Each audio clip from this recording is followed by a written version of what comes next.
Good morning बच्चों। आज की ऑनलाइन कक्षा में आप सभी का स्वागत है। बच्चों, आज हम रिवीजन के अंतर्गत नवमः पाठः भारतस्य गौरवम, संस्कृत भारतस्य गौरवम का शेष अभ्यास समझेंगे। इसके एक पदेन और पूर्णवाक्यन प्रश्नों के उत्तर हम समझ चुके हैं, है ना। आज हम रेखांकित पदों के आधार पर प्रश्न निर्माण करना सीखेंगे। तो देखिए, इसमें पहला है अस्याह ज्ञानम बिना भारतस्य ज्ञान संभवम, मतलब इसके ज्ञान के बिना भारत का ज्ञान असंभव है। तो इसमें अस्याह के नीचे अंडरलाइन है, मतलब इसी शब्द के बदले हमको प्रश्नवाचक शब्द का प्रयोग करना है ना। उसी के आधार पर हमको प्रश्नवाचक वाक्य बनाना है इसको। तो अस्याह के बदले हम लिख सकते हैं कस्याह, है ना। कस्याह मतलब किसके ज्ञान के बिना भारत का ज्ञान असंभव है। यहाँ आपको दिया है कि अस्याह ज्ञानम बिना भारतस्य ज्ञान असंभव, मतलब इसके ज्ञान के बिना भारत का ज्ञान असंभव है। तो किसके के लिए हम क्या लिखते हैं, कस्याह। यहाँ पर अस्याह बहुवचन में है, इसलिए हमने जो प्रश्नवाचक शब्द है वो भी बहुवचन में ही लिया है ना। यहाँ पर स्त्रीलिंग, पुल्लिंग और नपुंसक लिंग का भी ध्यान रखना है। यदि स्त्रीलिंग का है तो स्त्रीलिंग वाला शब्द लगाएंगे, पुल्लिंग है तो पुल्लिंग और नपुंसक लिंग है तो नपुंसक लिंग। साथ में वचन कि वह कौन से वचन में है ना। उसी के आधार पर जो प्रश्नवाचक शब्द होगा उसका प्रयोग करेंगे हम। कस्याह ज्ञानम बिना भारतस्य ज्ञान असंभवम, किसके ज्ञान के बिना भारत का ज्ञान असंभव है। चिकित्सा शास्त्रे चरक सुश्रुतौ विश्व प्रसिद्धौ आचार्य स्तः, मतलब चिकित्सा शास्त्र में चरक और सुश्रुत विश्व के दो प्रसिद्ध आचार्य हैं, है ना। तो इसमें हम प्रश्न निर्माण करना है, तो चरक और सुश्रुतों के बदले प्रश्नवाचक शब्द लगाना है, क्योंकि इसी के नीचे अंडरलाइन दिया हुआ है ना। तो इसी के बदले हमको प्रश्नवाचक शब्द लगाना है। तो यहाँ पर हम लिख सकते हैं कि चिकित्सा शास्त्री चरक और सुश्रुतों के बदले कौन, द्विवचन में है, क्योंकि यहाँ पर चरक और सुश्रुत दो लोग हैं, है ना। इसलिए यहाँ पर कौन के लिए द्विवचन लगा देंगे कौ, है ना। तो चिकित्सा शास्त्र में कौन दो विश्व प्रसिद्ध आचार्य हैं, है ना। प्रश्न में क्या दिया है हमको, ऊपर क्या दिया है कि चिकित्सा शास्त्र में चरक और सुश्रुत विश्व के प्रसिद्ध आचार्य हैं। इसका प्रश्न निर्माण करने के लिए हमने लिखा चिकित्सा शास्त्रे कौ विश्व प्रसिद्ध आचार्य स्तः, मतलब चिकित्सा शास्त्र में कौन दो विश्व के प्रसिद्ध आचार्य हैं। ठीक इसी प्रकार आगे देखिए, भारतीय दर्शन शास्त्रम सकले संसारे प्रसिद्धम, भारतीय दर्शन शास्त्र सकले संसारे पूरे संसार में प्रसिद्ध है ना। भारतीय दर्शन शास्त्र पूरे संसार में प्रसिद्ध है। तो भारतीय दर्शन शास्त्र जो है वह कहाँ प्रसिद्ध है ना। कहाँ के लिए हम क्या लिख सकते हैं, कुत्र, ठीक, या कस्मिन् भी लिख सकते हैं। तो भारतीय दर्शन शास्त्रम कुत्र प्रसिद्धम अस्ति, ठीक। इसके बाद देखिए, कालिदासः स्वीकये सौंदर्य वर्णने विश्वस्य कवि अतिशेते, मतलब कालिदास स्वयं के सौंदर्य वर्णन के लिए विश्व में प्रसिद्ध हैं। तो कालिदास जो अपने काव्यों में सौंदर्य वर्णन करते हैं, जो प्रकृति का चित्रण करते हैं, है ना, वह विश्व के अन्य कवियों में सर्वश्रेष्ठ है। तो यहाँ प्रश्नवाचक लिख सकते हैं हम शब्द लगा के है ना, कि कालिदास किसके लिए विश्व के अन्य कवियों में प्रसिद्ध हैं, ठीक। यहाँ पर दिया हुआ है कि सौंदर्य वर्णन के लिए, है ना, अपने सौंदर्य वर्णन के लिए विश्व में अन्य कवियों में श्रेष्ठ हैं। तो किसके लिए, किस लिए, कालिदासः के विश्वस्य कवि अतिशेते, कालिदास किस लिए विश्व के कवियों में प्रसिद्ध हैं।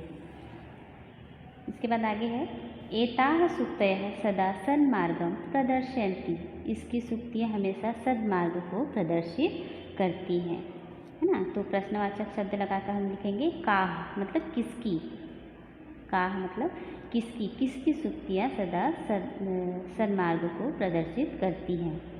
काह सदा सन्मार्गम प्रदर्शयन्ति। यह तो हुआ प्रश्न निर्माण। इसके बाद देखिए, रिक्त स्थानानि पूरयत मतलब रिक्त स्थान भरो। इसमें हमको मूल शब्द दिया है और विभक्ति दिया हुआ है ना। मूल शब्द देखना है और विभक्ति देखना है, उसी के अनुसार हमको उसका एक वचन, द्विवचन और बहुवचन शब्द लिखना है ना। तो पहला दिया है संस्कृत भाषा, स्त्रीलिंग है ये, ठीक है। इसका हमको प्रथमा विभक्ति लिखना है, प्रथमा विभक्ति का एक वचन, द्विवचन और बहुवचन। तो ये हो जाएगा संस्कृत भाषा, एक वचन दिया हुआ है, द्विवचन में हो जाएगा संस्कृत भाषे, बहुवचन हो जाएगा संस्कृत भाषा। इसके बाद दिया हुआ है वेद, इसका हमको द्वितीय विभक्ति लिखना है, ये हो जाएगा वेदम, वेदौ, वेदान, ठीक है। वेदम दिया है, वेदौ दिया है, वेदान लिखना है हमको। इसके बाद भारत, भारत शब्द दिया है, इसका तृतीय विभक्ति लिखना है, तो ये हो जाएगा भारतेन, भारताभ्याम, भारतई, ठीक। इसके बाद दिया है आत्मा, चतुर्थी विभक्ति लिखना है इसका, चतुर्थी विभक्ति में ये हो जाएगा आत्मेन, आत्माभ्याम, आत्मभ्याम। ज्ञान, इसका पंचमी विभक्ति लिखना है, ये हो जाएगा ज्ञाना, ज्ञानाभ्याम, ज्ञानेभ्यः। संस्कृति, षष्ठी विभक्ति, संस्कृते, संस्कृत्योः, संस्कृतीनाम। सूक्ति, सप्तमी विभक्ति लिखना है इसका, सूक्तौ, सूक्तयोः, सूक्तिषु।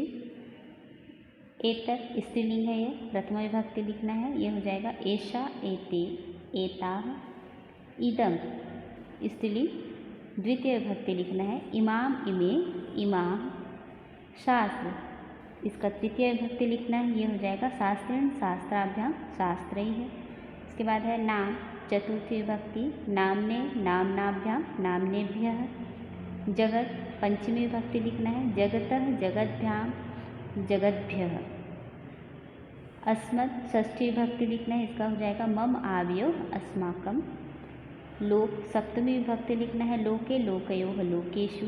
साहित्य, सप्तमी विभक्ति लिखना है, साहित्ये, साहित्ययोः, साहित्येषु। इस प्रकार हमको जो भी विभक्ति पूछा जाएगा, जितने वचन में पूछा जाएगा हमको लिखना है ना, एक वचन, द्विवचन और बहुवचन के अनुसार। इसलिए आप लोगों को स्त्रीलिंग, पुल्लिंग और नपुंसकलिंग इन तीनों का ही शब्द रूप याद होना चाहिए। अगर वो याद होगा तो आपको ये लिखने में आसानी होगी। इसके बाद देखिए विशेषण के साथ विशेष्य को मिलाना है। मैं विशेषण के साथ सीधा उत्तर पढ़ रही हूँ।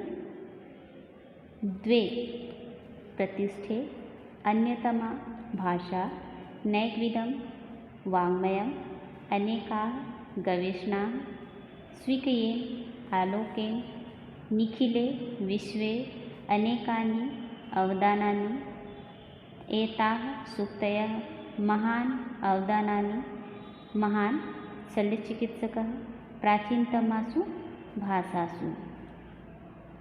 ठीक, ये तो हुआ विशेषण के साथ विशेष्य को मिलाना। इसके बाद है मंजूषा से सही शब्द चुनकर रिक्त स्थान को पूरा करना है ना। तो देखिए भारतस्य प्रतिष्ठे के संस्कृतं संस्कृतिः तथा संस्कृतस्य ज्ञानं विना भारतस्य ज्ञान असंभवम्। पृथ्वी भ्रमति न तु सूर्यः। ज्योतिषं न केवलं गणितं प्रत्युत खगोलविज्ञाने अपि गवेषणाः अकरोत्। केचन कवयः न केवलं भारते अपि तु सकले विश्वे प्रसिद्धाः सन्ति।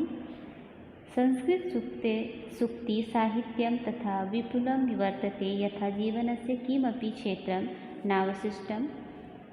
संस्कृत सूक्तयः एव अनेकैः विभागैः ध्येयवाक्यत्वेन स्वीकृताः। इसके पश्चात है संधि छेदम कुरु, है ना, संधि विच्छेद करना है। संधि विच्छेद अच्छे से देखना आप लोग, सारे चैप्टर के जितने भी संधि विच्छेद हैं। भाषास्ति भाषाधन अस्ति दीर्घ संधि। संस्कृतेश्च संस्कृतेः धन च विसर्ग संधि। नैकविधं न धन एकविधं वृद्धि संधि। प्रत्यारोपणं प्रतिधन आरोपणं यण संधि। चाकरो च धन अकरो दीर्घ संधि। साहित्याकाशे साहित्य धन आकाशे दीर्घ संधि। अस्यैव अस्य धन एव वृद्धि संधि। वहाम्यहं वहामि धन अहम यण संधि। तस्मादपि तस्मात् धन अपि व्यंजन संधि इत्यादि इति धन आदिनी यण संधि। इस प्रकार यह तो हुआ संधि छेदम प्रयोग। बच्चों आप लोग हर पाठ से, है ना, जो भी संधि विच्छेद है, विशेषण के साथ विशेष्य है ना, रिक्त स्थान है, बहुत अच्छे से पढ़ोगे। अब आप लोगों को एग्ज़ाम जो है वो ऑफलाइन देना है, इसलिए तैयारी आप लोगों को बहुत अच्छे से करना है ना। कोई भी प्रश्न आप लोग छोड़ना मत, और कोशिश करना जितना रिवीजन में प्रश्न दिया जाता है वो आप बहुत अच्छे से तैयार करो, ताकि आपके एग्ज़ाम के लिए वो सहायक हो, है ना। तो बच्चों आज के लिए इतना ही। नेक्स्ट क्लास में हम 10वां पाठ का रिवीजन करेंगे। आज के लिए इतना ही।